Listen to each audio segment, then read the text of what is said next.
যে দোয়াটি এবং যে ছোট একটি আয়াত পড়লে আমাদের গলা থেকে কাটা নেমে যাবে ইনশাআল্লাহ, মাছের কাঁটা বিঁধবে, তখনই আপনারা এই দোয়াটা 3 বার পাঠ করবেন।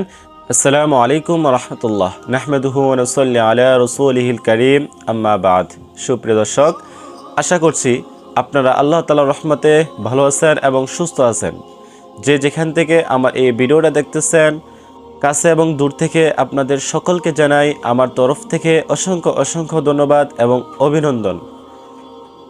আর যারা আমার চ্যানেলে নতুন আসছেন, এখন পর্যন্ত আমার চ্যানেলটা সাবস্ক্রাইব করেন নাই, অবশ্যই আমার চ্যানেলটা সাবস্ক্রাইব করে রাখেন এবং পাশে থাকা আই বাটনটাকে অল করে দেন, যাতে সর্বপ্রথম আপনি আমার ভিডিওগুলো পেয়ে যান।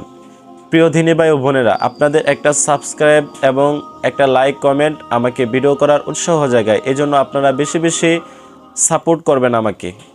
আসেন আমরা আজকে যে বিষয়টি নিয়ে কথা বলবো সেটি হচ্ছে যে দোয়াটি এবং যে ছোট একটি আয়াত পড়লে আমাদের গলা থেকে কাটা নেমে যাবে ইনশাআল্লাহ। আমাদের গলাতে অনেক সময় কাটা বিঁধে, তখন আমরা অস্থির হয়ে যাই। যখন আমাদের কাটা বিঁধে তখন আমাদের কিছুই ভালো লাগে না, এমন একটা অবস্থা হয়, আমরা চলে যাই ডাক্তারের কাছে। আজকে থেকে আপনার গলাতে কাটা বিঁধলে, যে কারো গলাতে কাটা বিঁধলে আপনাদের ডাক্তারের কাছে যাইতে হবে না ইনশাল্লাহ। যে একটি কোরআনি আমল বলে দিব, কোরআন থেকে নেওয়া একটি আমল বলে দিব, সে আমলটি করলে, সেই ছোট্ট একটি আয়াতটি পড়লে আপনাদের গলার কাটা নিমেষেই চলে যাবে ইনশাআল্লাহ। প্রিয় দিনী ভাই, আজকে সেই দোয়াটি শিখে নেব এবং কীভাবে আমল করব সেই বিষয়টাও ইনশাল্লাহ বলে দেওয়ার চেষ্টা করব। আসেন আমরা প্রথমে জেনে নেই কীভাবে আমল করব। আমরা প্রথমেই যখন কারো গলাতে কাটা বিঁধবে এবং নিজের গলাতে কাটা বিঁধবে, তখন আমরা প্রথমেই পবিত্রতার সাথে আমরা বিসমিল্লাহ সহকারে যে আয়াতটা আমি আপনাদেরকে শিখে দেব, সেই আয়াতটা আপনারা 3 বার পাঠ করবেন। পাঠ করার পর আপনারা গরম ভাত হোক বা এমনিই একটু গলাতে বা মালিশ করে দিবেন, একটু ফু দিয়ে গরম ভাত খেয়ে ফেলবেন ইনশাল্লাহ। কিছুক্ষণের মধ্যে দেখবেন আপনাদের কাটা চলে যাবে ইনশাআল্লাহ।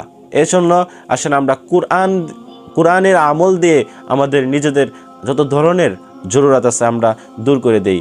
হ্যাঁ, কোরআনের আমল, আল্লাহ তাআলা এই কোরআনকে শেফাস্বরূপ পাঠিয়েছেন, এই কোরআন শরীফকে শেফাস্বরূপ পাঠিয়েছেন, যাতে আমরা এই কোরআন থেকে সব কিছু অর্জন করতে পারি। আসেন আমরা আজকে এই আয়াতটাই জেনে নিই। আয়াতটা হচ্ছে, যে আয়াতটা আমরা 10 রূপ পড়ব, সে আয়াতটা হচ্ছে কোরআন শরীফের, পবিত্র কোরআন শরীফের সূরা ওয়াকিয়ার 83 নং আয়াত। 83 নং আয়াত সূরা ওয়াকিয়া।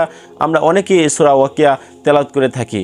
তো এই সূরা ওয়াকিয়ার 83 নং আয়াত হচ্ছে এই আয়াতটি। এই আয়াতটি হচ্ছে, ফালাউলা ইযা বালাগাতিল হুলকুম, ফালাউলা ইযা বালাগাতিল হুলকুম, ফালাউলা ইযা বালাগাতিল হুলকুম।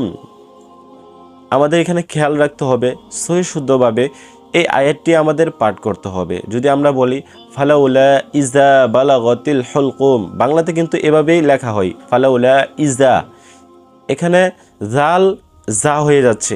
এজন্য আমাদের বুঝতে হবে প্রিয় দিনী ভাই, আমাদের সহি শুদ্ধভাবে পড়তে হবে।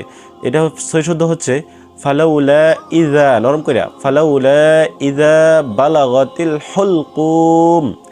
এই আয়াতটা আমরা আমার সাথে বলে বলে আপনারা শিখে নেন সহি শুদ্ধভাবে। বাংলাতে সহি শুদ্ধ হবে না, তারপরও আমি বাংলা দিয়ে দিচ্ছি, আপনারা আমার সাথে বলে বলে শেখার চেষ্টা করেন।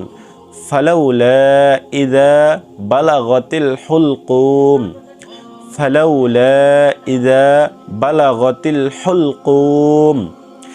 এই দোয়াটা আপনারা 3 বার পাঠ করবেন ইনশাআল্লাহ। আর ডাক্তারের কাছে যাইতে হবে না।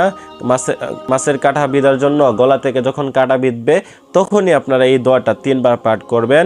নিজের হোক আর অন্যের হোক, এই দোয়াটা পাঠ করলেই, আয়াতটা পাঠ করে আপনাদের গলার কাঁটা নিমিষেই চলে যাবে ইনশাআল্লাহ। আসেন আমরা এই দোয়াটা বেশি বেশি আমল করার চেষ্টা করি। অপর ভাইদেরকে যখন আমরা শিখিয়ে দিব, আমাদেরও সওয়াব হবে ইনশাআল্লাহ। আসেন আমরা সবাই মিলে দোয়া, যত আমলি দোয়া আছে, আমরা সবগুলো আমলের দোয়া শিখে নেই। আজকের মতো এই পর্যন্তই। সকলেই ভালো থাকেন, সুস্থ থাকেন, সে কামনায় বিদায় নিচ্ছি। আল্লাহ হাফেজ। আসসালামু আলাইকুম ওয়া রাহমাতুল্লাহ।